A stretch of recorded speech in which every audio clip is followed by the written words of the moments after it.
Bien, pues si os parece bien, vamos a ir empezando. Vamos a presentar la primera mesa redonda, que además como psicóloga perinatal me hace especial ilusión poder presentar. El título, lo habréis podido ver en el programa, es una mirada hacia la violencia de género desde los inicios de la vida. Quería simplemente, antes de presentar la mesa, recordaros que si queréis hacer alguna pregunta, que esto para que no se me olvide luego, si queréis hacer una pregunta tenéis en las carpetas las hojitas, ¿vale? Y si no, al final podéis levantar la mano y hay un micro por ahí dando vueltas, ¿vale? Pero mejor si lo hacéis con los papelitos porque nos podemos organizar mejor el tiempo, ¿vale? Muy bien. Como bien sabéis, el lema de estas jornadas es violencia de género a lo largo de la vida de las niñas y de las mujeres. Entonces, a poco que hayáis visto el programa, os habréis dado cuenta de que desde la primera hasta la última mesa redonda vamos a ir hablando de todas las etapas en las que niñas y mujeres somos susceptibles de sufrir violencia por el hecho de haber nacido mujeres. Desde la comisión organizadora de estas jornadas estamos muy contentas porque creemos que todas y todos los ponentes, y creo que ya lo habéis podido comprobar con la gran Ana de Miguel, son de muy alto nivel, como las que aquí me acompañan, y nos van a aportar información actualizada y útil para continuar avanzando en la lucha y, como bien acabamos de escuchar, en la comprensión de lo incomprensible, como nos explicaban antes, que es esta violencia que seguimos sufriendo las mujeres y como vamos a ver ahora, que ya tiene repercusiones en nuestro desarrollo incluso antes de nacer. Así pues, como os decía antes, como psicóloga perinatal, me hace especial ilusión presentar esta mesa con estas dos ponentes, ya que cada vez tenemos más estudios relacionados con la epigenética y con el neurodesarrollo de la infancia y con los estudios que podemos ver que nos van a presentar. Sabemos que efectivamente observar la violencia desde antes del nacimiento nos va a ayudar a comprender y acompañar mejor, ¿no? Y adelante voy a presentaros a las dos ponentes. Primero va a hablar Verónica Concha y después Timanfaya Hernández. Verónica es psicóloga clínica y terapeuta familiar. Ella es responsable del programa de atención psicosocial a la mujer en el área 3, perteneciente al Servicio de Salud del Principado de Asturias, donde atiende a mujeres víctimas de violencia de género. Además, realiza labor investigadora dentro del programa de Género y Diversidad de la Universidad de Oviedo, estudiando las consecuencias de la violencia de pareja en la etapa perinatal y postnatal sobre sus hijos e hijas. Además, participa como colaboradora docente de residentes de salud mental y matronería, así como con la formación de practicum de los estudiantes de psicología de la Universidad de Oviedo. Así que, sin más, le cedo la palabra. Buenos días a todas y a todos. En primer lugar, agradecer a la organización de estas jornadas, así como al COP de Cantabria, por organizar un encuentro tan interesante y tan necesario como este y por darme la oportunidad de formar parte de esta mesa. Durante esta ponencia vamos a hablar del impacto de la violencia de género, en concreto de la violencia de género de pareja durante el embarazo en el bienestar de las niñas y los niños. Me gustaría empezar haciendo un pequeño encuadre del orden que vamos a seguir durante esta ponencia. En primer lugar, empezaremos hablando de algunos mitos sobre esta etapa, sobre la infancia y el embarazo, que iremos posteriormente desmontando a través de los datos, para pasar en una segunda parte de la ponencia a hablar de las consecuencias que tienen las mujeres y los bebés que sufren violencia durante esta etapa, durante la etapa del embarazo, y finalizar con cómo podemos hacer los profesionales y las profesionales para detectar de una forma más eficiente e intervenir en este tipo de situaciones.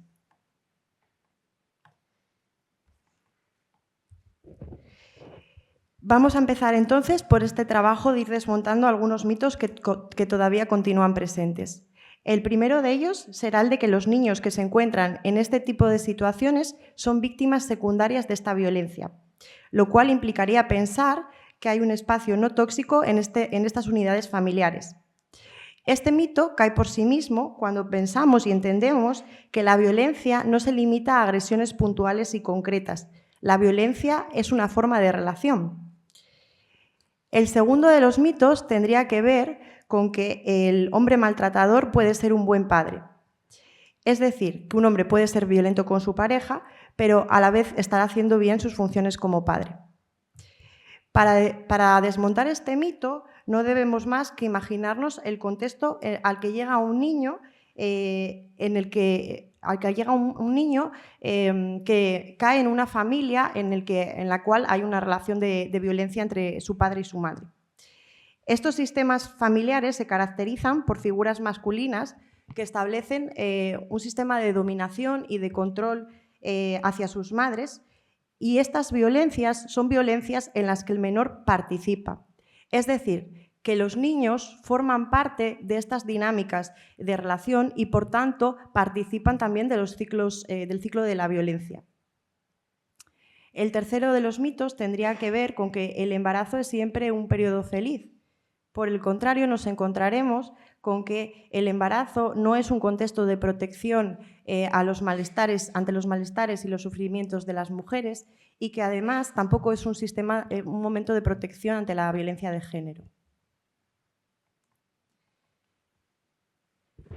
Durante esta ponencia nos van a acompañar algunos relatos de mujeres que de forma muy generosa han compartido con nosotros y que creo que nos van a ayudar a comprender y a entender mejor este fenómeno. Voy a utilizar nombres que no son verdaderos para garantizar el anonimato de estas mujeres.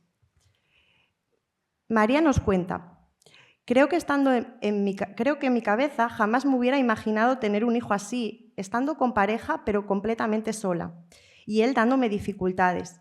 Lo pasé muy mal. El estrés en el embarazo, la ansiedad, la tristeza, todo eso. No lo disfruté como me hubiera gustado. Estaba contenta y feliz por tener a mi hijo y me gustaba sentirlo, pero no sé. Un padre que no se involucraba y que encima me daba esos malos ratos y sentir miedo. Porque recuerda que él destrozó el baño y los muebles estando yo embarazada. Eso me hizo pasarlo muy mal con mi hijo, me hizo sentirme culpable. Yo me sentía mal porque eso lo estaba viviendo él ya en mi barriga. Bueno, pues esta va a ser la historia de muchas de las mujeres. ¿Qué nos dicen los datos? ¿Cuántas mujeres están expuestas a este tipo de situaciones? ¿Cuántos bebés están expuestos a este tipo de situaciones? Pues bien, las investigaciones ponen de manifiesto que, como decíamos, el embarazo no es una etapa en la que la mujer esté libre de violencia, sino que en muchas ocasiones esta se incrementa, haciéndose más frecuente, más intensa o incluso cambiando su tipo. Según la Organización Mundial de la Salud, además, sufrir violencia durante esta etapa triplica el riesgo y la gravedad de la misma. Las estimaciones de prevalencia de los distintos estudios son muy variables porque dependen de las características sociodemográficas de los países y también de las metodologías utilizadas. Pero hay un estudio realizado en 2021 por Rosario Román Gálvez que recoge datos de más de 50 países de todos los continentes y que nos habla de cifras promedio en torno al 25%. Podemos pensar que estos datos provienen de países con contextos muy distintos al nuestro. Es verdad que existen muchos estudios realizados en países en vías de desarrollo, países menos desarrollados, y esto nos puede hacer creer que este es un problema que forma parte de otros contextos y no del nuestro. Para desmontar esto, en España se hizo un estudio realizado por una matrona, la doctora Casilda Velasco, que nos habla de qué cifras estarían ahora mismo existiendo en nuestro país en cuanto a esta situación. Es un estudio realizado en hospitales andaluces, en concreto con más de 700 mujeres que dieron a luz en estos hospitales públicos. Si os fijáis, los datos son bastante similares. Un 22% de las mujeres habían sufrido violencia en el embarazo. La más común era la violencia emocional. Un 21% de las entrevistadas sufrían violencias de este tipo y un 3,6% de las mujeres referían haber sufrido agresiones físicas o sexuales durante el embarazo de forma frecuente o incluso diaria. Como podemos ver, parece que el problema también existe en nuestro país. Además, se cree que lo que se conoce es solo la punta del iceberg. ¿Por qué? Porque muy pocas mujeres hablan en esta etapa de lo que les está sucediendo. Esta suele ser una etapa de silencio. Las violencias normalmente se destapan más allá en las relaciones. Sabemos por los estudios que las mujeres tardan 6, 8 años en revelar las violencias. A menudo la mujer se queda embarazada en un comienzo de la relación y no llega a alcanzar este tiempo que hace que sea más común que ella destape la violencia.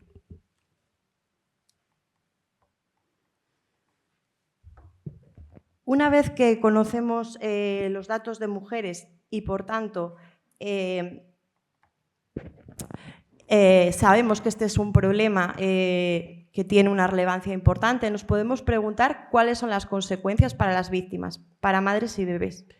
Veréis a lo largo de la presentación que a menudo estas se solapan. En el embarazo es muy difícil separarlas. Bueno, con un fin didáctico, con un fin docente, he intentado hacer una separación que, como os digo, es artificial.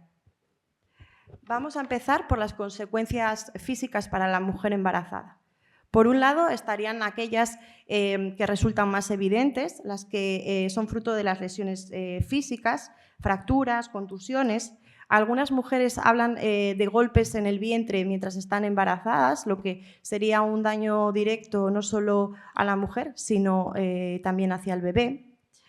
También nos encontramos en mayor probabilidad de sufrir enfermedades como preeclampsia o diabetes gestacional, riesgo de desprendimiento de la placenta, poniendo en peligro la vida de la díada de madre y bebé, mayor porcentaje de embarazo no planificado o bajo coacción. Se encuentra además que estos problemas de salud a menudo continúan hasta un año después de dar a luz.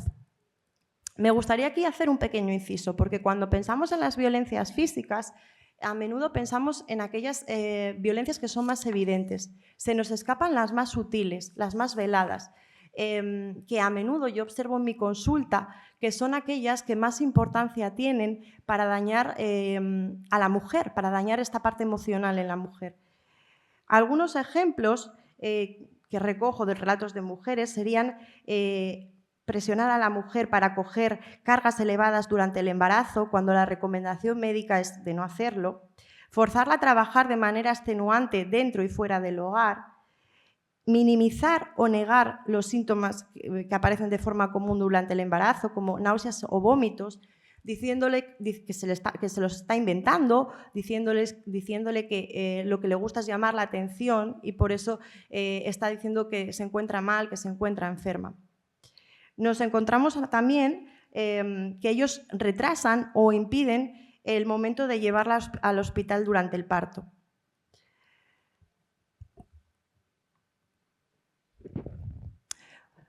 Aquí tenemos un relato que yo creo que recoge muy bien cómo se dan estas violencias más sutiles. Embarazada un día de noche no podía entrar en casa. En su casa no se celebraba la Navidad o se celebraba, pero la madre lo llamaba y le decía, bueno, no hace falta que vengas. Entonces un día salimos de Nochevieja de casa de mis abuelos y ellos siempre salían. Vivían en un bajo y se asomaban a la puerta y me dicen, bueno, nos vemos mañana. Y él, ya cuando se montó en el coche, empezó, ¿por qué tengo que ir mañana aquí? Si ya estuvimos hoy, no sé qué, no sé cuánto, ¿por qué? Es lo de todos los años. Pero bueno, le vinieron esas ganas de discutir. Y él subió para casa y no me dejó subir. Y me quedé por ahí dando vueltas por la calle hasta que pude entrar en casa. Yo en ese momento tenía 5 meses de embarazo. Este es un relato de una mujer que con 5 meses de embarazo, en el día de Nochevieja, en Asturias, que hace bastante frío, se queda dando vueltas hasta que puede entrar en casa, hasta que él le permite entrar en casa.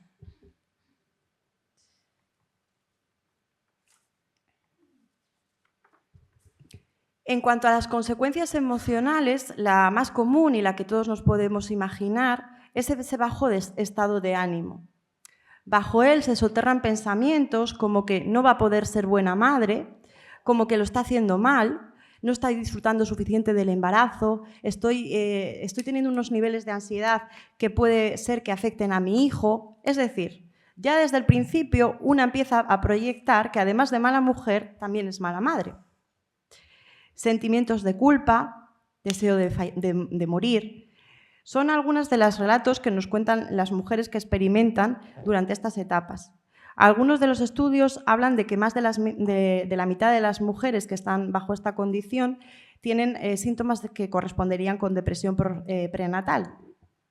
Estos síntomas, además, continúan después del embarazo, en el posparto. Otras manifestaciones de sufrimiento habituales serían la ansiedad o incluso los síntomas de estrés postraumático.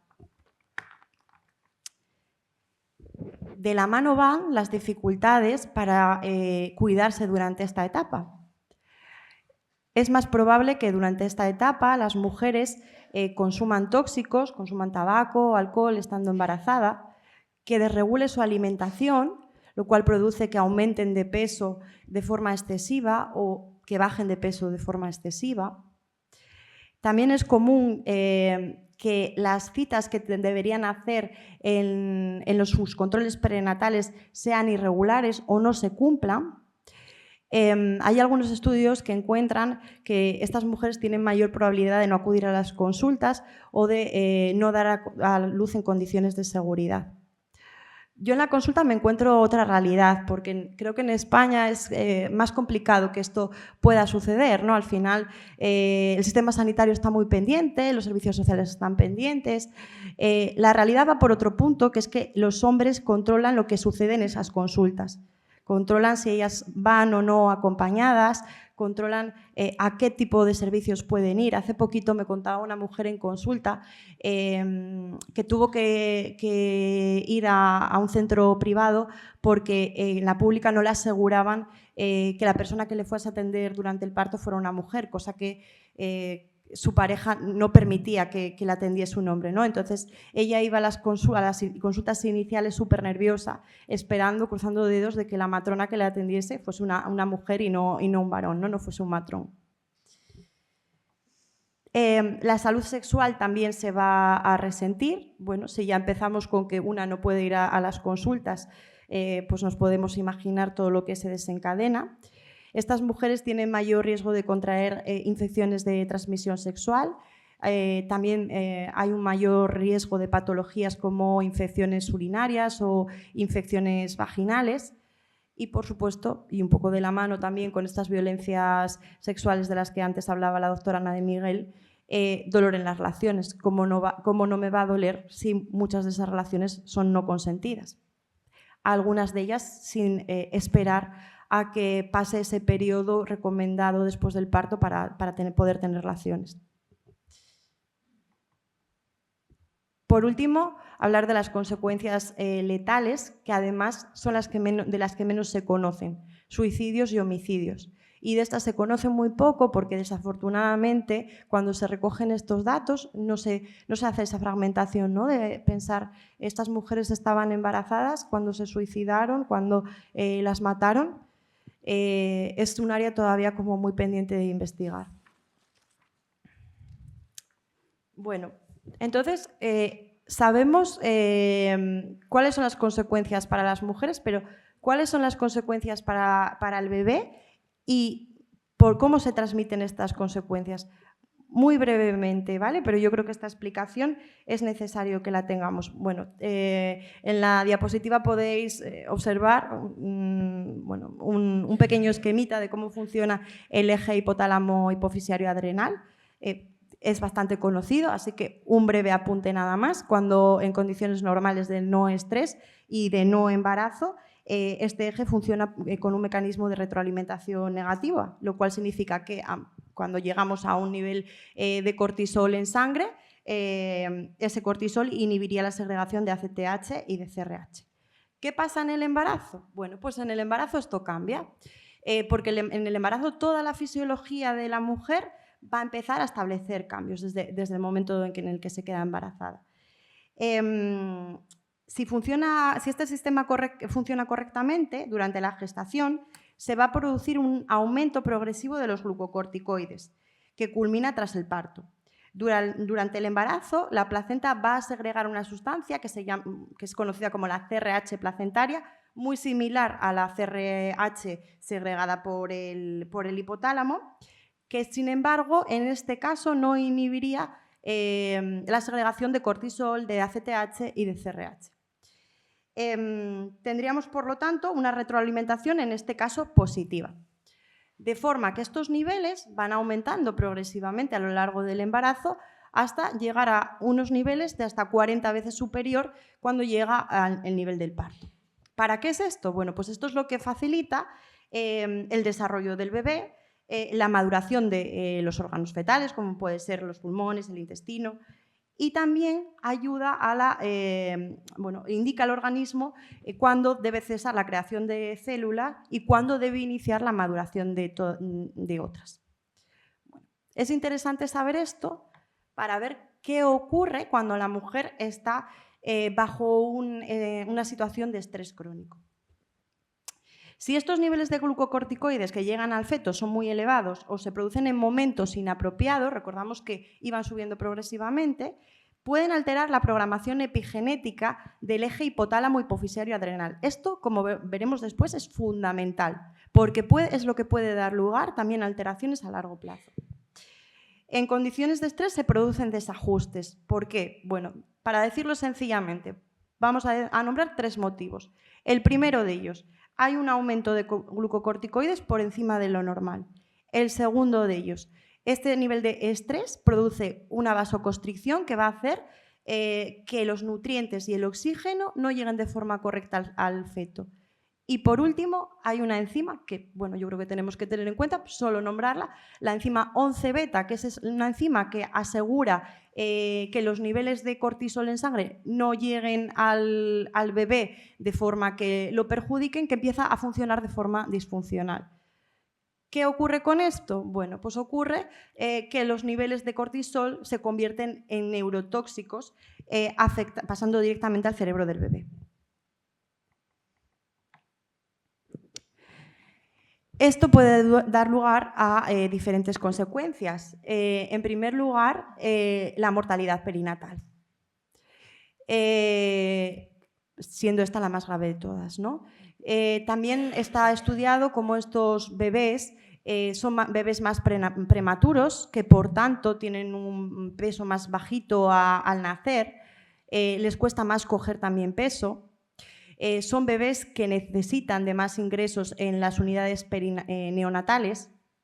También encontramos como hay mayor abandono de lactancia, de la lactancia entre las mamás de estos bebés. Y otra serie de complicaciones, como bueno, hablábamos antes, ¿no? Que estas mamás tenían más riesgos de contraer infecciones de transmisión sexual y, por tanto, también estos niños de desarrollarlas. Los abortos espontáneos y las interrupciones voluntarias también son más comunes en este tipo de situaciones. Voy a compartir un caso que de una manera muy generosa una de las mujeres ha compartido con nosotros. Digo muy generosa porque le ha costado mucho sufrimiento poder hablar de esto. Es el caso de una mujer que se ve presionada a realizar una interrupción del embarazo cuando ella deseaba y quería tener a este bebé. Dice, llevábamos 5 años, me quedé embarazada. Yo lo quería, pensaba que era mi hijo, pero él me convenció. A pesar de que yo lo quería, él me obligó psicológicamente a tenerlo, a tener el aborto, quiero decir. Y de hecho, yo le llegué a decir que si estaba embarazada de 7 semanas, iba a tener el hijo. Y me acuerdo que le dije, y al final estaba embarazada de 6 y tuve que ir a una psicóloga para cerciorarse. Habla de que a la clínica a la que acude la ve una psicóloga, ¿no? Entonces, tuve que ir a la psicóloga para cerciorarme de si quería tener el aborto. Y me acuerdo que le mentí deliberadamente, lo había preparado antes, porque yo ya sabía que me iba a preguntar cosas y le mentí y tuve el aborto y luego me sentí fatal. Después de eso entré en depresión.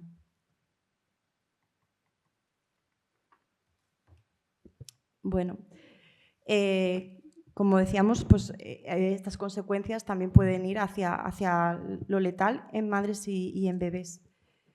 Hablábamos antes de cómo esta afectación del eje hipotálamo hipoficiario en bebés pueden conllevar consecuencias a largo plazo. Las consecuencias a largo plazo empiezan desde la disfunción en el funcionamiento ejecutivo y cognitivo del bebé, y también se ha visto cómo pueden retrasarse algunos hitos evolutivos, la adquisición de ellos, ¿no? Como puede ser la adquisición del lenguaje.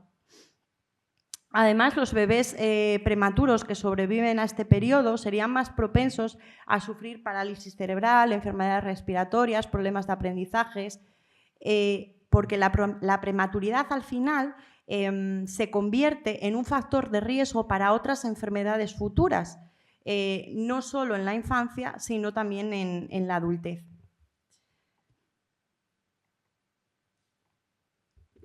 Como la última de las consecuencias que vamos a ver durante esta ponencia estaría la dificultad de estos bebés y estas mamás para elaborar un vínculo sano, un vínculo seguro entre ellos. De nuevo, vamos a hacer un breve inciso para comentar qué ocurre, cómo se forma este vínculo entre las mamás y los bebés y cuándo empieza a formarse el vínculo. Sabemos que cuando las mamás están embarazadas, empiezan a imaginar cómo será la vida con su hijo, cómo será su hijo, y se empiezan también a imaginar ellas como mamás. En esto, todo el peso de su historia previa tiene muchísima importancia, tanto cómo han sido ellas como hijas y cómo han sido sus cuidadores con ellas, como cómo las están cuidando a ellas en el momento actual. Se sabe que estas representaciones que las mamás hacen de ellas, del bebé y de ellas como madres, pueden tener influencia tanto en el sistema de vínculo como en los sistemas de conducta de cuidado posteriores que ellas realicen con sus bebés. De forma muy breve, vamos a ver qué es lo que ocurre o puede ocurrir cuando una mujer sufre una situación de violencia. Yo creo que para ello lo más sencillo es pensar, imaginarnos cómo se puede ver a sí misma esa mujer, ¿no? Antes hablábamos ya de algunos pensamientos que aparecían y cómo ella empezaba a proyectarse desde el inicio como una mala madre. En este contexto, es probable que los modelos internos de la mamá se vean afectados por la violencia, creyendo o empezando a imaginarse como malas madres. Es decir, soy poco válida, soy poco capaz, no voy a saber hacerlo. Además, puede pasar que esto empieza a mezclarse con no creerse merecedoras de que el otro las cuide, las ayude, las proteja durante esta situación. La experiencia de violencia, como ya hemos visto, también afecta al funcionamiento psicológico de la mamá, haciendo que pueda ser más difícil que cuando nazca el bebé responda a sus demandas de una manera adecuada. Se da entonces un círculo vicioso en el cual una mamá que está insegura y que por la situación que está viviendo presenta más dificultades para poder responder, y además unos bebés que pueden tener, como hemos hablado, ¿no?, una mayor dificultad para tolerar las situaciones de estrés. Por tanto, ser bebés que presenten más dificultad para ser calmados. Esto retroalimenta la idea de la madre de que es mala madre. Por tanto, en este contexto, y siguiendo a la doctora Lewandowski, la agresión a las madres no solo es una agresión a las mujeres, sino que lo es a todo el sistema de cuidado en su conjunto. Los estudios encuentran que la situación de violencia de género en el embarazo puede dar lugar a niños y niñas con vínculos de apegos menos seguros. El apego padre-hijo quedaría afectado por ser la figura que cuida, una figura que da miedo y que daña, Y el apego madre-hijo quedaría afectado por ser la figura que cuida una persona, una mujer que está sometida a trauma y, por tanto, puede tener, como decíamos, esa capacidad para cuidar mermada. Bueno, vamos por la parte final de esta ponencia. Vamos a hablar de algo que a nosotros como profesionales nos importa mucho, que es la detección. Y aquí me gustaría animaros a que pensaseis cuántas mujeres llegan a vuestras consultas, a vuestros despachos, a vuestros dispositivos con una situación de violencia y estando embarazada. Yo atiendo todos los días mujeres en situación de violencia. A mi consulta ya llegan con la detección hecha. Otro profesional ha hecho estupendamente su tarea y ha visto que hay este problema y me la ha derivado. Pero yo veo muy poquitas mujeres que lleguen embarazadas y, sin embargo, casi todas las mujeres que veo son madres. Como un 80% de las mujeres que veo son madres. Y cuando les pregunto qué pasaba sobre el embarazo, prácticamente todas me dicen que ya había violencia en esa situación. Entonces, ¿qué pasa? ¿Qué nos está pasando? ¿Por qué no las detectamos en este punto? Si además es un punto en el que nos lo dejan en bandeja. Es difícil que tengamos en ningún momento tanto acceso a una mujer. El sistema sanitario tiene un montón de citas durante esos tiempos para poder ver a la mujer y, sin embargo, no lo hacemos, ¿no? Entonces, yo creo que tenemos que poner el foco y para ello hay que entender, ¿no?, esta parte de que es un problema y de que hay muchas mujeres que lo sufren. Bueno, ¿cómo lo hacemos? En la parte de los cribados prenatales hay varias guías, la guía de Andalucía, la guía de Madrid, que hablan de cómo las matronas deberían hacer esta parte, ¿no? Se habla de que en el primer contacto ya hay que preguntar, hay que seguir preguntando en todos los trimestres y también después de parto deberíamos preguntar. Creo que hay mucho miedo, yo cuando las matronas rotan con nosotras, creo que hay mucho miedo a que la pregunta sea mal recibida por las mujeres. Y creo que nunca es así, porque la mujer lo integra como dentro de uno de los cuidados más que estamos haciendo los profesionales dentro de nuestra labor. ¿Cómo preguntamos? Que es otra de las cuestiones que muchas veces hablamos en las consultas. Bueno, pues lo hacemos dándole un encuadre a la mujer que le permita ver que este es un problema común, que muchas mujeres que llegan a consulta sufren violencia de género y pasamos a hacerles las preguntas de lo más general a lo más específico. ¿Qué significa esto? Lo más general, ¿cómo te encuentras? ¿Cómo está tu estado de ánimo? ¿Tienes pareja? ¿Cómo está viviendo tu pareja esta situación? ¿Notas cambios en él?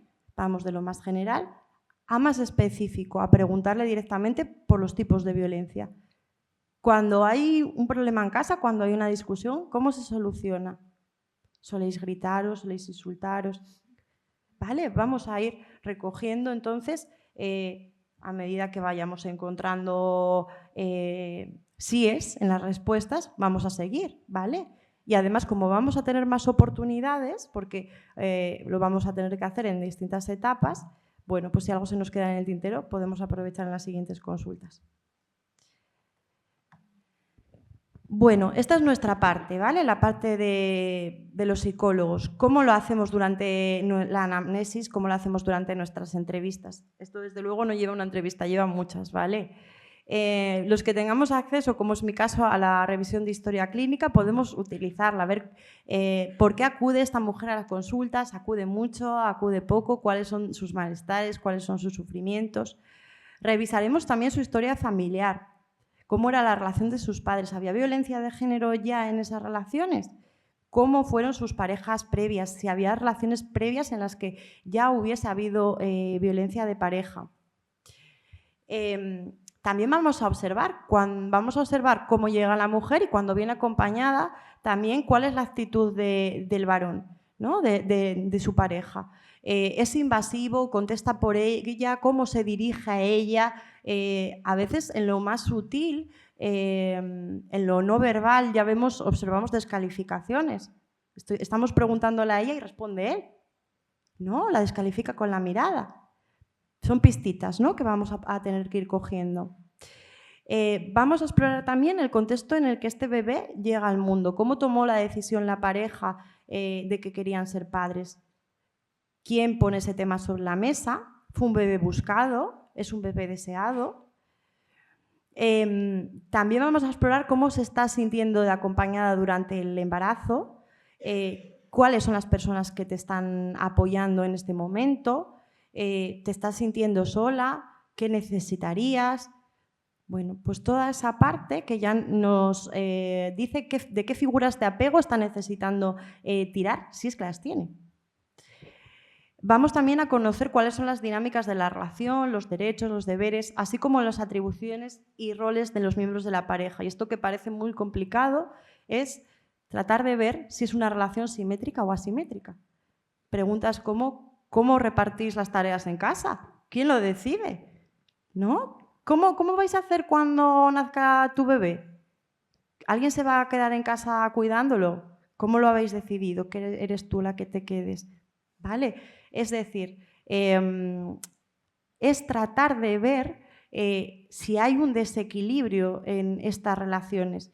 Y son las preguntas en lo cotidiano las que nos van a ayudar a saberlo. Bueno, para mí detectar ya es intervenir, pero como, bueno, está bien separarlo así, ¿no?, para verlo como más claro. Recojo una frase del doctor Navarro Góngora, que además me conecta mucho con lo que decía la doctora Ana de Miguel en la conferencia inaugural: necesitamos comprender.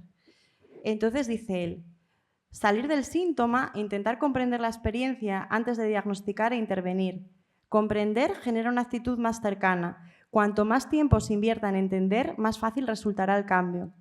Muchos de los problemas que tenemos los profesionales con las víctimas tienen que ver con no entender qué es lo que supone vivir en violencia crónica. Entonces, vamos a dedicar todo el tiempo que sea necesario para entender cómo esta mujer llega a esta relación y qué la mantiene ahí. En este momento es fundamental. ¿Por qué? Bueno, en primer lugar, porque el embarazo es un momento, hablábamos de que era un momento en el que habitualmente los sanitarios teníamos a la mujer muy disponible, pero además es un momento de especial relevancia porque se da un momento privilegiado por los cambios en el psiquismo de la propia mujer. Monique Wildegowski define el término de transparencia psíquica, que hace referencia a este momento. Sería este estado psíquico que se desarrolla gradualmente durante el embarazo y que proporciona un estado de sensibilidad especial. Este mismo estado de sensibilidad especial hace que este sea un punto en el que nos abre una ventana para poder intervenir con las mujeres. Las mujeres estarán más propensas a hacer todo lo que necesiten hacer para empezar a cuidar a sus bebés y van a ser un elemento central para la recuperación de sus hijos. Por eso aquí, cuando hablo de intervención, ¿no?, hablando de madres embarazadas, igual que cuando hablamos de intervención con niños muy pequeñitos, la mamá es el eje fundamental de la intervención. Bueno, en cuanto al trabajo terapéutico, dos líneas esenciales. A la primera la llamo la línea más práctica. ¿En qué consiste? Consistiría en que la mujer identifique la situación, que recupere la confianza sobre su criterio, sobre lo que siente, lo que piense y lo que hace, y ofrecerle la información y las herramientas para que pueda salir de la relación. Le vamos a hablar de los teléfonos de emergencia, de las casas de acogida, dónde tiene que llamar, cómo tiene que hacer, de los centros asesores, dónde encuentra asesoramiento legal, esa parte tan importante. La mujer tiene que conocer todo esto para poder escapar, para poder salir. Vamos a ayudarla a preparar el plan de salida. ¿Con quién te podrías ir? ¿Quién sabe que estás viviendo esta violencia? ¿Quién estaría dispuesta a apoyarte? Y si te vas, ¿qué te necesitas llevar? Vamos a ayudarla a preparar todo esto, incluso qué se llevaría en la bolsa, ¿vale? Cuanta más seguridad haya en esta situación, mejor. También le vamos a proporcionar certidumbres que proporcionan información y percepción de control sobre los pasos que la mujer va dando. ¿A qué me refiero con esto? Bueno, por ejemplo, vamos a plantear una denuncia. ¿Y qué pasa después? La mujer tiene que saber qué pasa después. ¿Cómo va a ser? ¿Voy a llegar a la denuncia y qué? ¿Puedo ir acompañada? ¿Debo ir acompañada? ¿Cuándo es el juicio? ¿Cómo es esa situación? Yo con ellas a veces dibujo la sala de... Bueno, yo trabajo en un sitio muy pequeñito y entonces hay un juzgado, ¿no? Entonces les dibujo la sala, que yo sé cómo es, les dibujo dónde van ellas a hablar, cómo van a hablar ellas a hablar, dónde está el juez, dónde está la fiscal. Eso es súper importante. Yo cuando me toca ir a declarar un juicio voy nerviosísima. ¿Cómo no van a ir ellas nerviosas? Cuantas más certidumbres les demos, más fácil va a ser que puedan estar en esa situación en un estado que garantice el mínimo nerviosismo posible. Dice Judith Herman que el sentido de control destaca como una de las principales fuentes de resiliencia, dado que el trauma destruye el control de la mujer sobre su propia vida. Devolverle el poder a la superviviente es una parte clave del proceso de recuperación. Vamos a darles control. La otra parte, la menos práctica, es lo que hacemos en el día a día y que tanto tiempo nos lleva a hacer, ¿no? Me voy a centrar, voy un poco justita, me voy a centrar en la parte que tiene que ver con los niños. Vamos a reforzar las herramientas y competencias como mujer y como madre de esta mujer. Llegan con una idea de que no saben hacer nada, que son auténticas inútiles. Vamos a destacar lo que ya hace bien, lo que está haciendo bien ya para cuidar, para proteger a su bebé desde el inicio, porque ya bastantes mensajes hay de lo contrario. También me parece fundamental el proporcionar espacios de sentir compartido, espacios grupales que permiten la identificación y la búsqueda conjunta de alternativas para las mamás. Bueno, para ir finalizando. Bueno, me parecía que era fundamental acabar con un mensaje que nos permita creer y apostar porque la recuperación es posible. Las personas que trabajamos con lo traumático corremos el riesgo de contaminarnos con el trauma. Vamos cargando mucho a nuestras espaldas. Vuelvo a citar a Judith Herman, el trabajo con el trauma traumatiza. Creo que la mejor manera de no cargar solo trauma es ir recogiendo también historias de recuperación. En mi consulta tenemos un corcho gigante en el que las mujeres escriben algo cuando se van de alta. Resulta muy gratificante mirar para el corcho después de un día de estos de trauma, trauma y trauma. Recojo una pequeñita historia de una mujer que ya no nos necesita. Hace poco leía una cosa que escribí, que me quedé con la frase cuando mi hijo era muy pequeñín, muy bebé, y le dije que esta era la vida que le podía dar, pero que si no, que tenía otras muchas, y en esas estoy. O sea, las veces que haga falta cambiar y las vidas que tenga para cambiar, para darle, para que seamos felices, cueste lo que cueste. Creo que aunque haya pasado los peores momentos de mi vida, volvería a pasar por todos los dolores con tal de que todo fuera para él y por el bien de él, y para mejorar de alguna manera su vida, teniendo en cuenta que cuando yo esté bien, él va a estar bien. Por último, 3 conclusiones. La violencia de género, como hemos visto, impacta en el bebé desde el propio momento de la concepción, repercutiendo y generando las consecuencias negativas entre la diada madre-bebé. Las mujeres van a tomar conciencia de los efectos de la violencia en sus hijos y van a buscar ayuda, por eso este va a ser un punto esencial de intervención, y se hacen necesarios programas que garanticen la prevención y la intervención durante esta etapa, no solo hacia la mujer o no solo hacia los niños, sino también dirigidos al fortalecimiento del rol maternal y a la reparación del vínculo materno-filial, que va a ser central en la recuperación de ambos. Muchas gracias.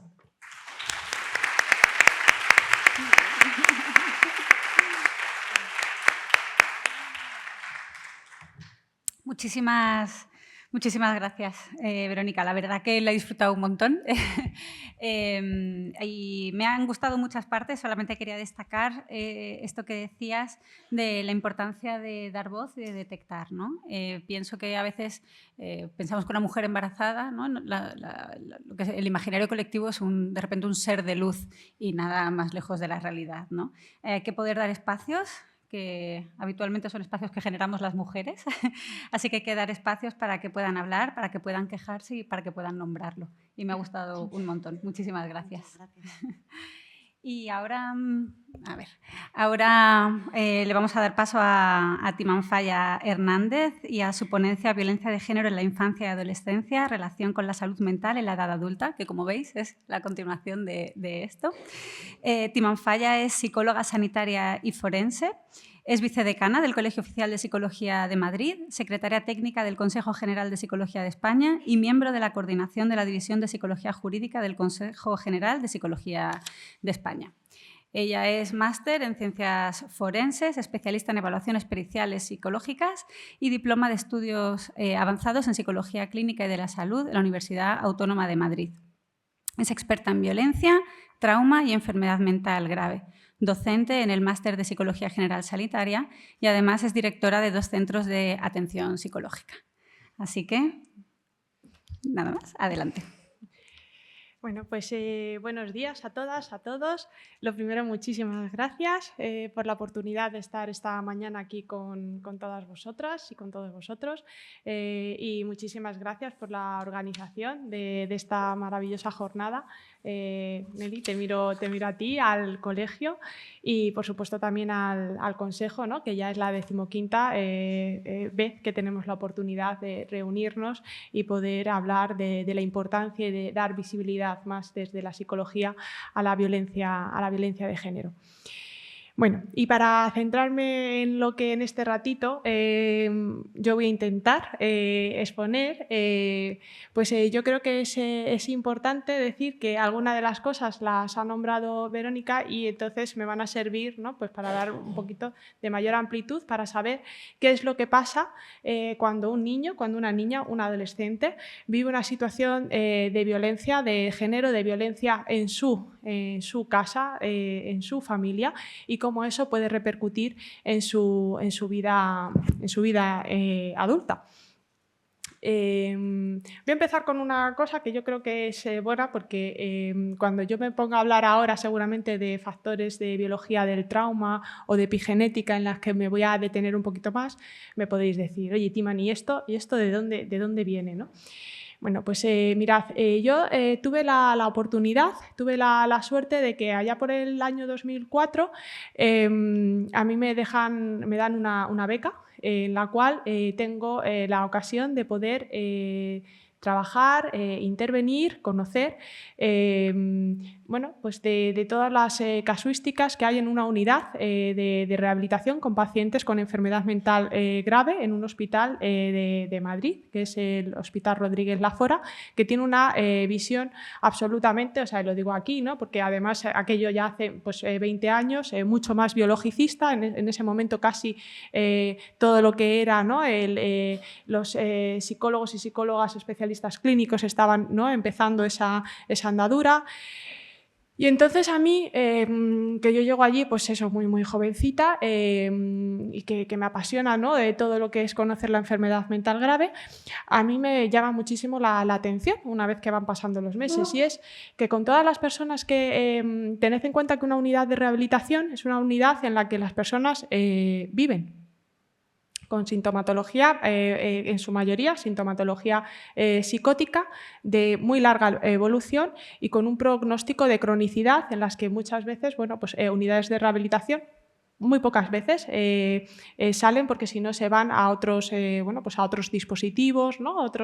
Pero son unidades en las que hay mucha cronicidad en lo que es la patología que allí se trata, ¿no? Y por lo tanto, bueno, la psicología era algo bueno, pues que podíamos hacer lo que podíamos, ¿no? Lo que podíamos hacer. Y entonces a mí me llama la atención que cuando empezamos a ver y cuando tengo la oportunidad de estar en aquellas entrevistas, en aquellas intervenciones que se hacían mayoritariamente por parte de psiquiatras, hay historias terribles en las vidas de estas personas. Hay historias muy frecuentemente de situaciones de maltrato en la infancia, y no hablo solamente de maltrato en el ámbito de lo que tiene que ver, ¿no?, en la violencia de género, ¿no?, pero sí que tiene un componente muy, muy fuerte, porque eran situaciones de maltrato en las que, bueno, pues el padre o la madre directamente maltrataban a su hijo, a su hija, ¿no?, y eso se alarga durante un periodo de vida que es absolutamente relevante, ¿no? Hay otros tipos de maltrato, ¿no? O sea, pero el hecho de vivir situaciones de violencia, pues aquello había una prevalencia que os digo que es realmente llamaba la atención. Y de aquello, pues yo me empieza a causar interés y decir, bueno, ¿y esto qué es lo que puede pasar? ¿Qué es lo que puede pasar aquí, ¿no? Yo voy a contextualizar esto de forma muy, muy breve.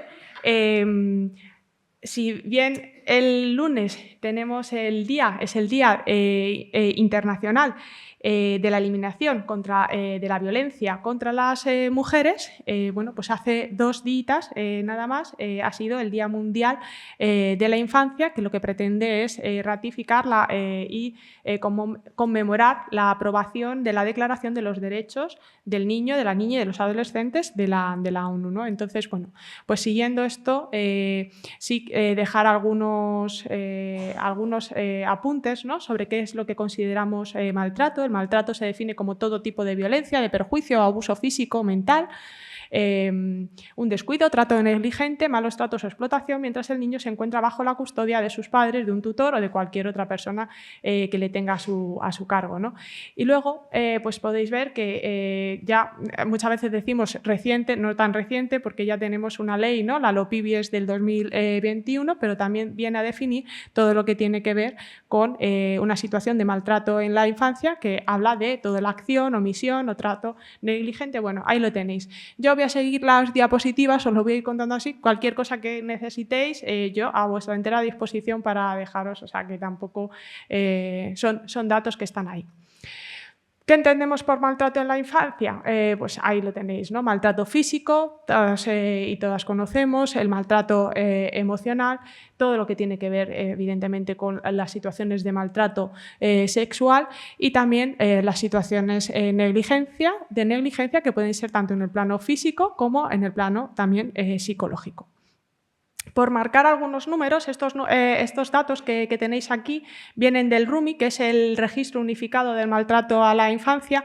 El registro unificado sale cada X años y entonces, bueno, pues estaremos muy cerquita de tener una publicación actualizada, ¿no? Pero bueno, en el año 2021 el número de niñas y niños adolescentes atendidos por el Sistema Público de Protección desciende ligeramente respecto a otros anteriores, pero sin embargo hay una tendencia al alza de todo lo que es el alza de las notificaciones que sí que se llevan a cabo. Especialmente, os pongo ahí, os señalo que especialmente el aumento de las notificaciones tienen que ver con aquellas situaciones de maltrato leves y moderadas frente a las notificaciones graves. Tampoco me parece que esto sea algo estadísticamente significativo, pero lo dejo ahí porque de un 51,94, ¿no? Bueno, pues estamos ahí.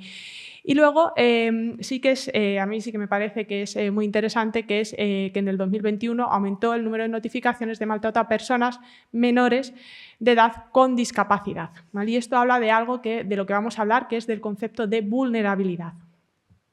En cuanto a los tipos de maltrato, la negligencia es la forma de maltrato más frecuente, notificada, seguido por el maltrato emocional. Y algo que creo que debemos destacar, que son aquellas situaciones, aquellas notificaciones en cuanto a lo que tiene que ver con abuso sexual, que se incrementan en un 133%, pasando de ser un 6,38% del total a un 9,59 en 2021 del total de las notificaciones que se han realizado sobre maltrato.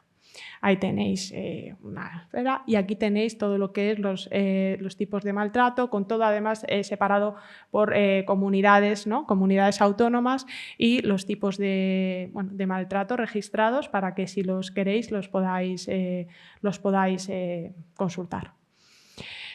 Según los datos del Consejo de Europa, se estima que 1 de cada 5 menores en Europa es o va a ser víctima de alguna forma de violencia sexual. Cuando estamos hablando de niños y niñas y de adolescentes. Y conecta con una idea que posteriormente luego expondré, que es que no hay otra. Es que el concepto de vulnerabilidad, el concepto de exposición sin tener capacidad de escapatoria, hacen que todos los sistemas de los que vamos a hablar, sistemas de alerta a nivel neurobiológico, pues se activen. Hay una relación asimétrica en la cual, sin lugar a duda, si os paráis a pensar en la violencia de género, yo cuando intento explicar esto es así, aunque sea la relación asimétrica, como hemos dicho, o sea, la persona, la pareja que en este caso está ejerciendo la situación de violencia, se ve por parte de la víctima como alguien que está en una situación muchísimo superior. ¿Vale? O sea, puede ser una sensación que se vea real, imaginada, da igual, toda víctima ve así a su agresor, y si no sale de esa relación de violencia no es porque no quiera, es porque no puede, por los motivos X. Pero es que cuando encima hay un niño o una niña que está sufriendo esa situación de violencia, es que esa asimetría no es solamente que se entienda así, es que es real. Es que es real, es que hay un adulto que, por tanto, tiene unas herramientas que el niño o la niña no tiene y del cual depende y que está ejerciendo violencia contra él o contra ella. Otra de las cosas más terribles, si no la más, a mí me parece que es la más, que es esto que yo lo pongo así, esto es mío, esto no es que, pero a mí me parece que allí donde te tienen que proteger, allí donde te tienen que querer, allí donde te tienen que mostrar lo que es el cuidado, no se da eso, no se da. Allí donde te tienen que cuidar, lo que hacen es que te maltratan. Te maltratan. Y muchas veces hay un autor que habla mucho sobre el tema del trauma, Boris Cyrulnik, en Los patitos feos. A mí me gusta mucho lo que dice, que el trauma golpea dos veces. El trauma golpea la primera vez en el momento del trauma, en el momento en el que estás sufriendo una situación de violencia, y la segunda vez en el momento en el que te das cuenta de que aquello que te había pasado a ti o que te está pasando a ti, al resto no le pasa. ¿Vale? Entonces, allí donde te tienen que proteger, allí donde te tienen que cuidar, no te protegen. Si os dais cuenta, también no es una situación únicamente que se produce en los entornos de violencia de género, se produce también, puede darse también, por ejemplo, en el acoso entre iguales, o sea, allí donde te tienen que querer, allí donde tienes que estar en tu cole, ¿no? en tu centro, tienes que estar contento con tus amigos, tal, pues no se produce. Entonces se produce una situación en la que eres rechazado. Bueno, con mucho más si esa situación es propiciada por alguien que son, en este caso, tu padre. Y luego la impredecibilidad. Este es el otro concepto que para mí es básico cuando estamos estudiando y estamos viendo qué es lo que pasa en las situaciones de maltrato. Hay cosa más terrible que es, y además las víctimas lo explican muy bien, es da igual lo que haga. Da igual lo que haga, da igual, o sea, y esto también te lo explica un niño o una niña cuando hablas con ellos, ¿no? Da igual lo que haga, o sea, no soy capaz de poder predecir cuáles de mis conductas o cuáles de las cosas que suceden alrededor van a hacer que mi padre estalle en esa violencia. Bien verbal, bien sea, no lo sé, porque hay veces que sí, hay veces que no. Ahí os recomiendo, hay un concepto que para mí también me parece muy interesante. Yo os lanzo así algunas ideas que a mí me han servido mucho en el trabajo con violencia, que es el de mistificación. El de mistificación es un concepto que yo creo que llevado así, en términos técnicos, es como darle la vuelta a la tortilla, ¿no? De andar por casa. Esto, la mistificación es, hay algo en ti. Hay algo en ti que provoca, ¿no? Eso que tanto escuchamos de las víctimas, hay algo en ti que estás haciendo que provoca que yo actúe así, ¿no? Y entonces la responsabilidad de la conducta pasa automáticamente a la víctima, lo cual es como, no solamente soy agredida, sino que encima soy responsable de ser agredido. Esto también se transmite en los niños y en las niñas, ¿vale?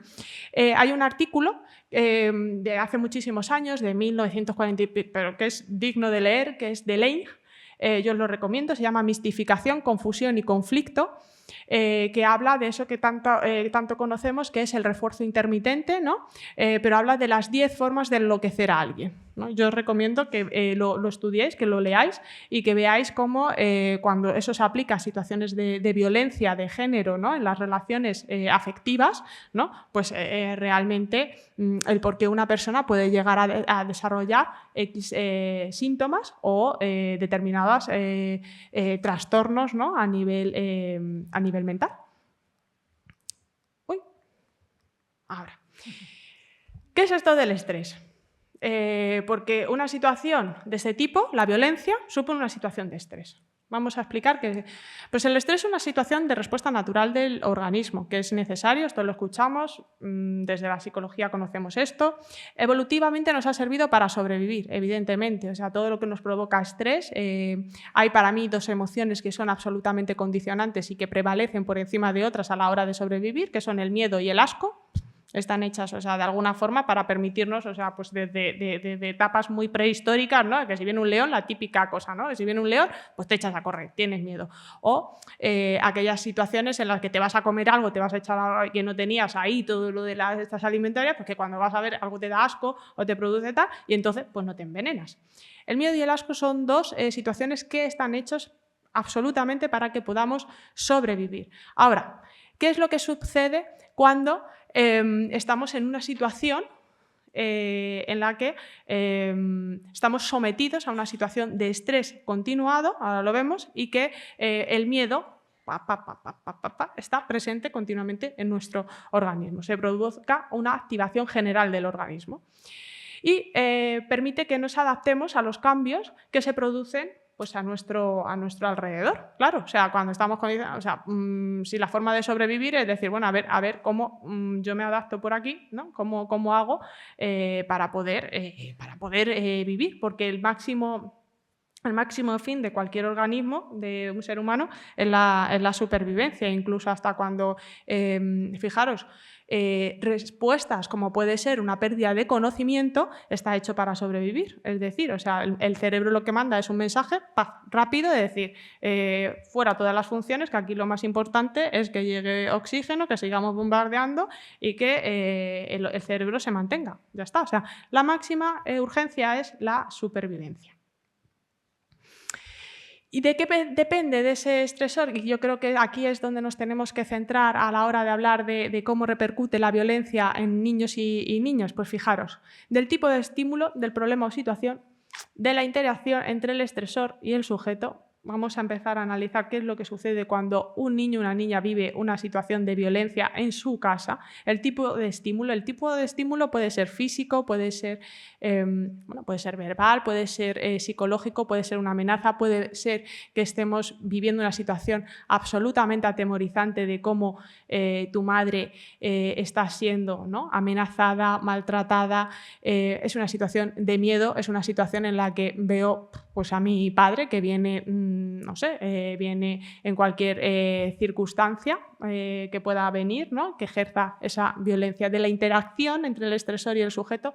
Perdonadme, pero no es lo mismo, o sea, que quien te agreda sea alguien que te tiene que querer, alguien que te tiene que cuidar. No es lo mismo que te agreda tu padre, que te agreda tu madre, a que te agreda el vecino. Con el vecino, bueno, o sea, a todos nos puede pasar. Al vecino, pues de alguna forma, estamos en una situación, pero las consecuencias que tiene que alguien que nos tiene que querer o con quien tengamos vínculo nos ejerza violencia no es igual.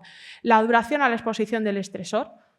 Fijaros, estamos hablando que la duración, y además sin saber muy bien cuándo va a acabar.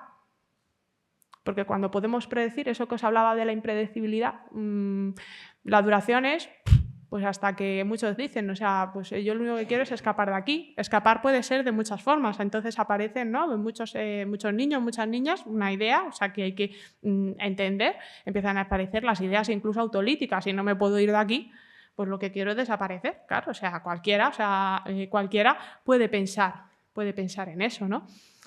Y la evaluación que hace el sujeto depende de que no todas las personas, evidentemente, tenemos la misma vulnerabilidad genética, lo ha explicado Verónica. Imaginaros si ya esa situación ya viene y ya tengo esos niveles de cortisol rondando por mi cuerpo, pues eso ya seguramente ha hecho algo, ahora lo explicamos, de cuáles son los procesos básicos de aprendizaje. Si yo veo que también mi madre, mi hermano, mi hermana se callan o que esto es así y es asumido, y de los vínculos de apego, ¿no?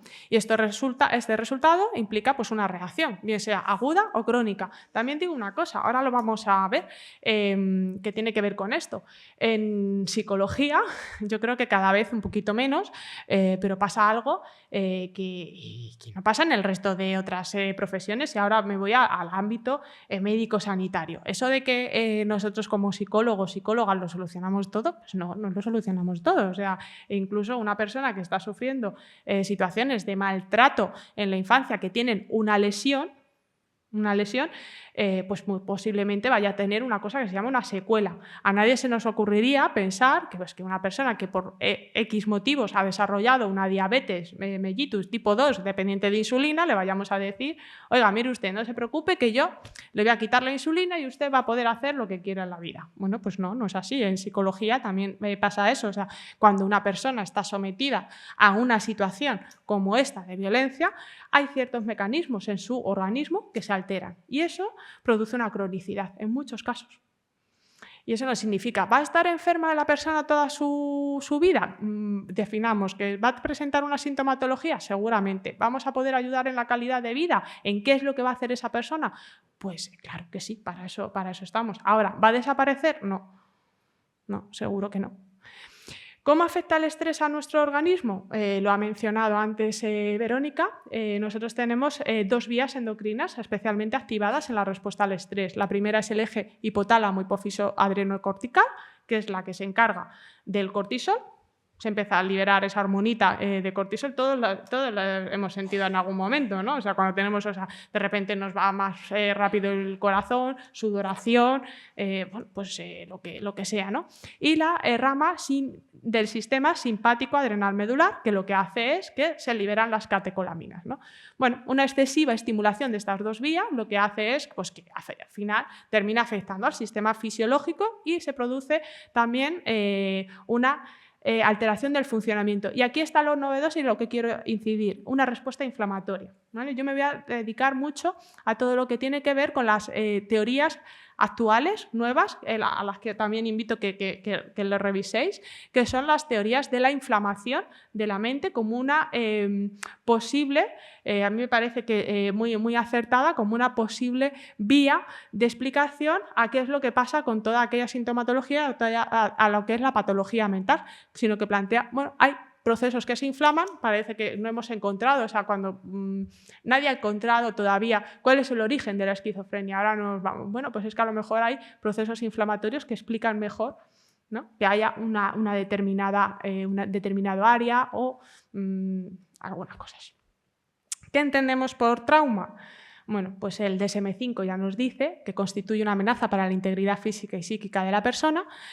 Y a mí me encanta esta frase, que a mí me gusta mucho estudiar a través de la medicina psicosomática, que es el resultado de la exposición a acontecimientos estresantes inevitables que sobrepasan los mecanismos de afrontamiento de la persona.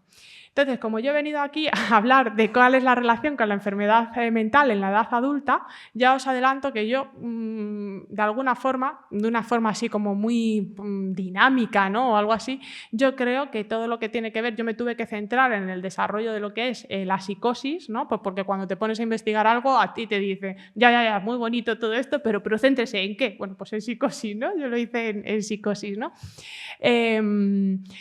Yo creo que en muchos casos esa respuesta inflamatoria, esa respuesta psicótica es un mecanismo de defensa desajustado. Ya está. O sea, el cuerpo ha actuado, se ha sobrepasado, ahora vemos cómo, y desarrolla el síntoma. En este caso, el síntoma positivo, que puede ser una alucinación, puede ser un delirio, puede ser, ¿no? Y además muy curioso, porque yo con muchos pacientes que han tenido sintomatología positiva dentro de cualquier cuadro psicótico, era curioso porque solían tener voces con las que charlaban que les acompañaban. O sea, de hecho, cuento a veces este caso porque yo creo que aunque pasen los años me sigue emocionando. Yo recuerdo con un paciente que estaba muy malito, con una cantidad de alucinaciones que no cesaban, eso se ve porque lo llevan así, o sea, muchas veces se ponen los tapones, ¿no? Y le decías, Loren, pero él seguía ahí con sus voces, con un amigo, y entonces hubo un momento en el que la medicación funcionó. Y entonces aquella sintomatología positiva empezó a aparecer una sintomatología negativa en una fase de una bulia, una letargia que tenía. Entonces yo me acuerdo que me sentaba con él en la sala y le decía, ¿pero qué te pasa? Y en un momento me dijo, mira, Timan, es que me lo habéis quitado todo. Me lo habéis quitado todo. O sea, aquellas voces, aquellas alucinaciones, aquel síntoma positivo respondía a algo. Respondía a algo. Ahí tenéis cómo funciona, ¿no? El input sensorial, tálamo, amígdala, córtex, y a largo plazo se produce una hipersensibilidad receptorial en el hipocampo para el cortisol y se produce una situación de inflamación crónica. La amígdala, elemento de nuestro cerebro, ¿no? Tan pequeño pero que tiene tanta importancia, ¿no?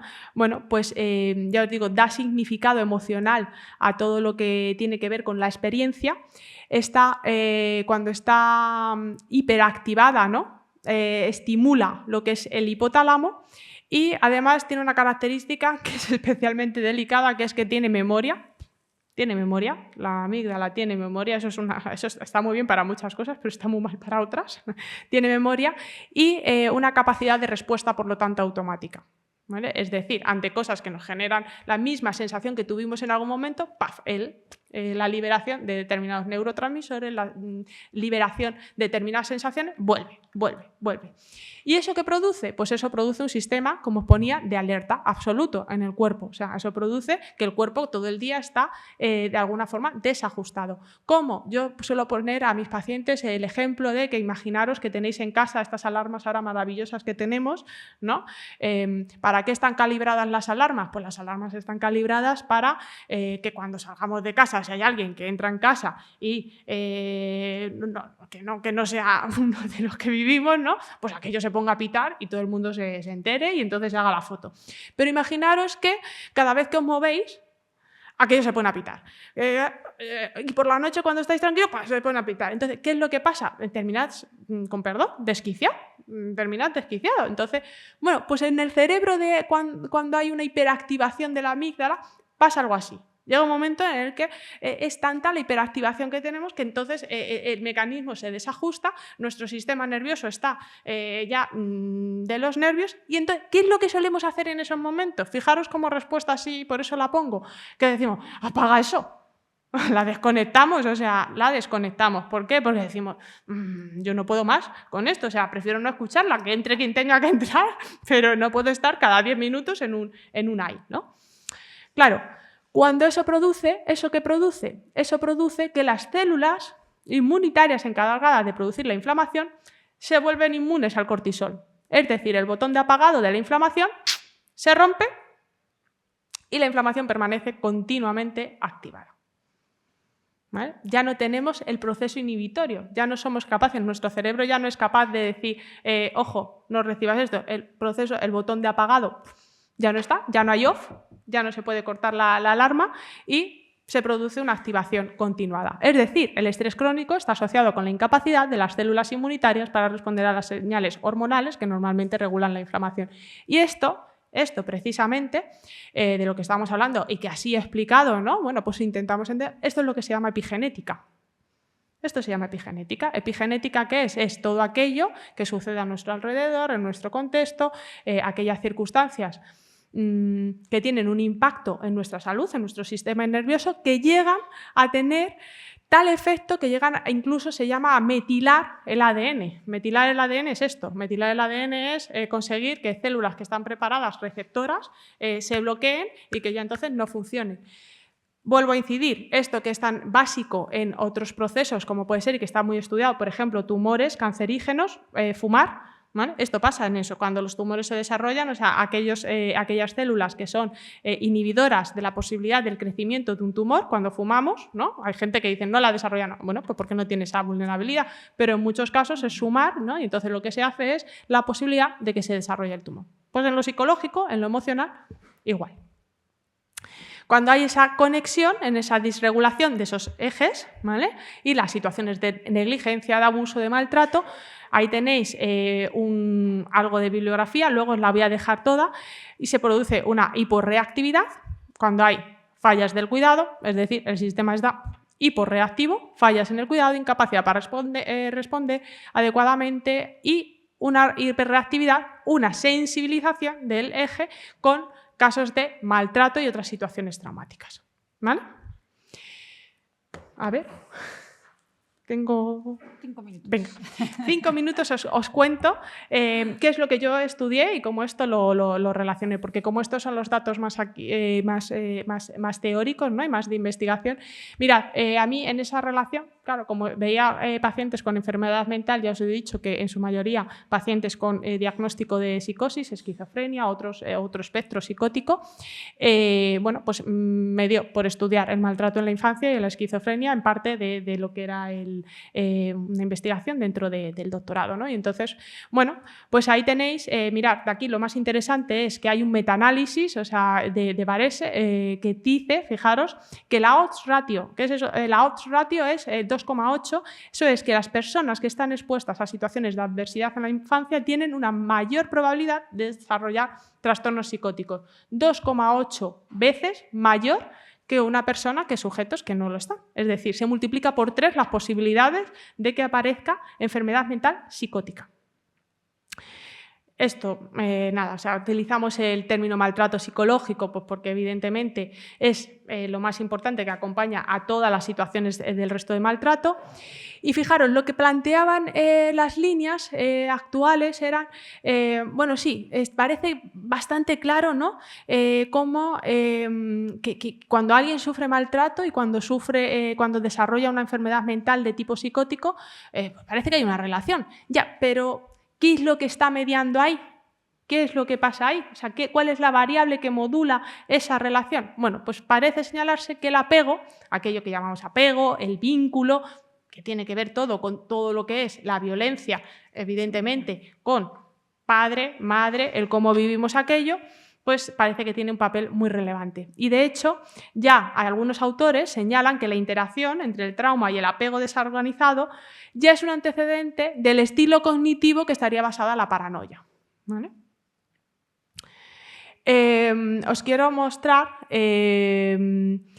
bueno, pues que en todo lo que tiene que ver con la epigenética, ¿no? Se habla de explorar pues, relaciones que son más complejas, ¿no? Entre los procesos ambientales y los biológicos, ¿no? Que, o sea, que al final esto no es, o sea, no es que te maltratan, desarrollas esquizofrenia, no, es que hay un desajuste con un proceso biológico. Entonces, porque muchas veces si no caemos en el reduccionismo de decir, ¿y qué es? ¿Es biologicista? ¿El origen es biológico? No, el origen es psicológico. Bueno, es que a lo mejor tenemos que avanzar un poquito más y tenemos que decir, bueno, es que a lo mejor estas cosas interactúan, ¿no? Y entonces el origen no es ni uno ni otro, sino que es la confluencia de los distintos factores, ¿no? Que estamos estudiando y que son índices de interacciones mucho más complejas, ¿no?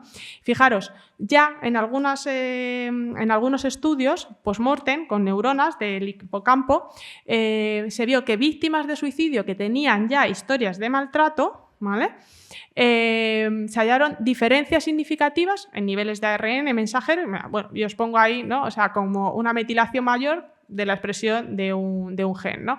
Al igual que en otros con efectos del cuidado pues maternal en ratas también afectaba la expresión del gen, ¿vale? Para la producción de un neurotransmisor, ¿vale? O sea, para que lo tengáis, o sea, que esto no es una cosa, ¿no? que sea, sino que es que se puede señalar y se puede señalar precisamente porque vemos que personas que han muerto por suicidio y que tenían una historia de maltrato en la infancia, había una afectación en eso.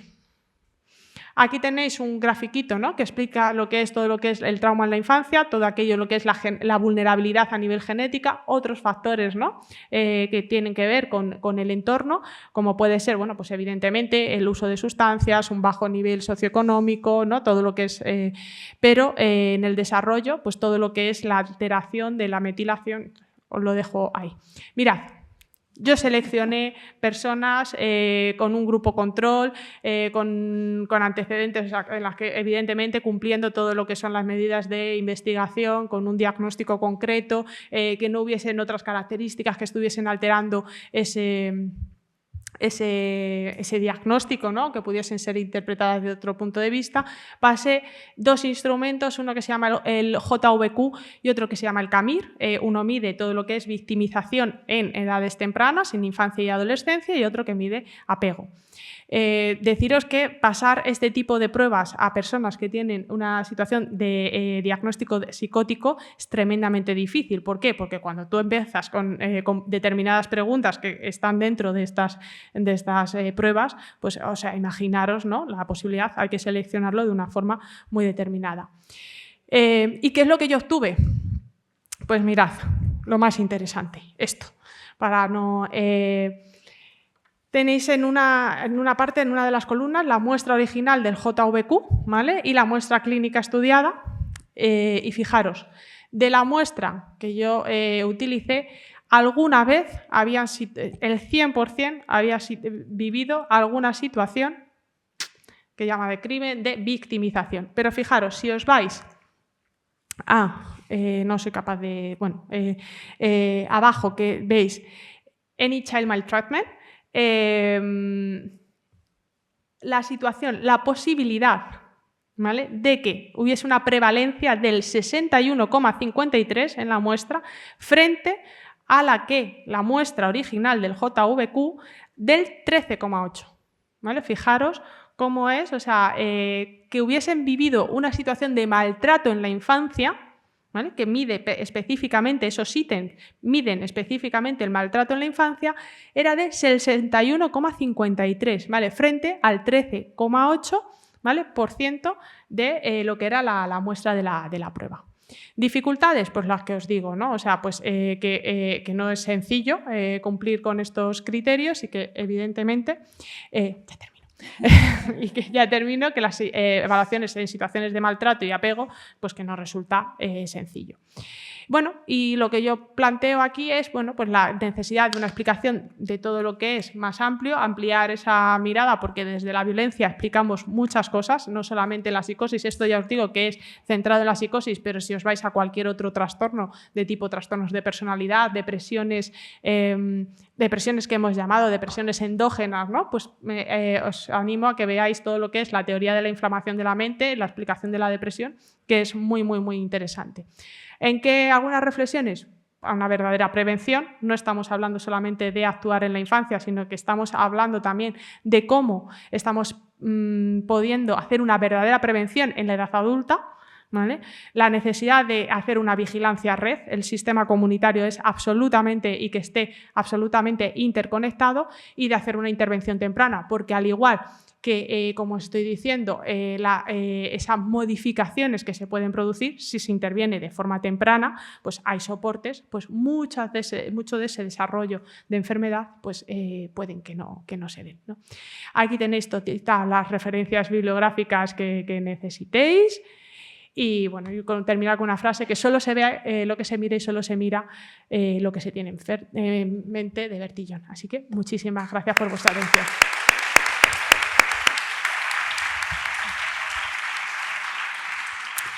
Muchísimas gracias. Ya siento el acelere del final. Yo creo que es tan interesante todo, ¿verdad?, que cuesta cortar.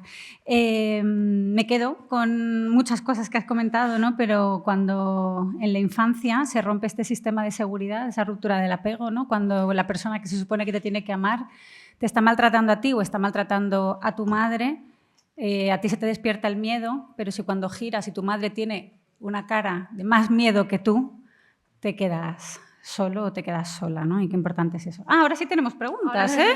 Claro, yo aquí, porque no había ninguna pregunta.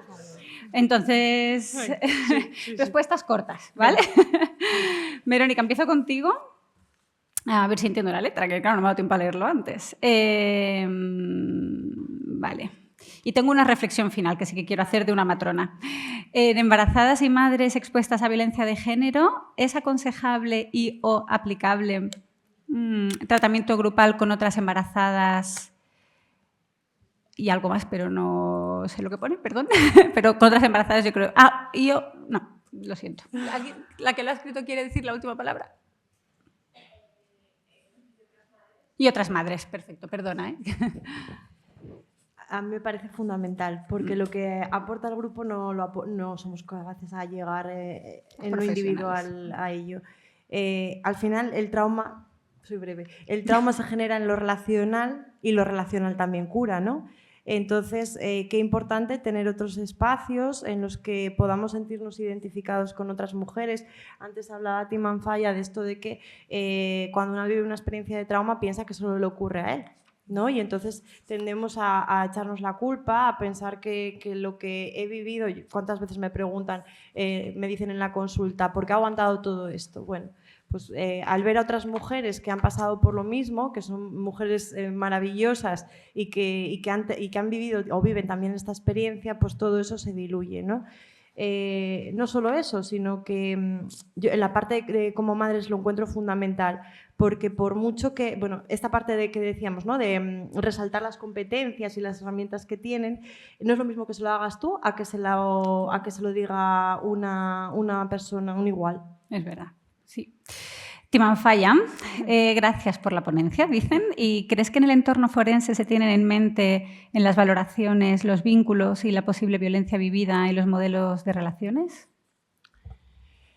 Pues, a ver, es que esa pregunta da para mucho, ¿no? O sea, yo creo que pues en el ámbito forense debieran tenerse en cuenta, por supuesto, todo lo que tiene que ver con las relaciones, los vínculos, dependiendo, ¿no? de qué es lo que estamos explorando. O sea, yo creo que lo fundamental es seguir protocolos. En el ámbito forense tiene una cosa que es que todavía, desafortunadamente, no existe una regulación y entonces muchas veces nos metemos como elefante a cacharrería, ¿no? O sea, a hacer evaluaciones. Entonces, por supuesto que el elemento del vínculo y de las relaciones, absolutamente, pero tiene que estar en un contexto de un protocolo y una estructura y una metodología mucho más amplia para dar respuesta a qué, al objeto de lo que estemos respondiendo en este caso. Pues se nos quedan un par de preguntas más, os las voy a dejar, las que las hayáis hecho, acercaros luego, ¿vale? A comentarlo con ellas. Y me quedo con la reflexión de la matrona, que aunque me gusta terminar con mensajes de esperanza, pero bueno, quiero comentarlo. Dice, como matrona de atención primaria, lamentablemente detecto varios casos de violencia de género en la gestación cada año. Además, en el protocolo aquí en Cantabria está estipulado. Otra cosa es que luego, pues como ha comentado Verónica, se pueda llevar a cabo o se sepa llevar a cabo las preguntas, ¿no? Para detectarlo. Además de ser una etapa muy vulnerable, la mayor dificultad que encuentro es que ellas sean conscientes, porque oscilan entre el miedo a la reacción de su pareja y la esperanza de que cambie. Esta idea de que la llegada del bebé lo cambia todo, ¿no? En ocasiones eclosionan el posparto y genera una depresión posparto con escalas de Edimburgo elevadísimas. Pero el sistema sanitario, incluso en estos momentos, tarda meses en atenderlas. Es muy desesperante para ellas y el sistema judicial y de protección es lento y revictimizador. Pero bueno, y termino con esto, volviendo a las jornadas, porque yo creo que precisamente por eso son tan importantes este tipo de jornadas, ¿no? Para que entre todas y todos vayamos generando los cambios necesarios para que esto deje de suceder. Y por mi parte nada más, muchísimas gracias. Nos vamos ahora al descanso para la comida y a las 3:30 nos vemos.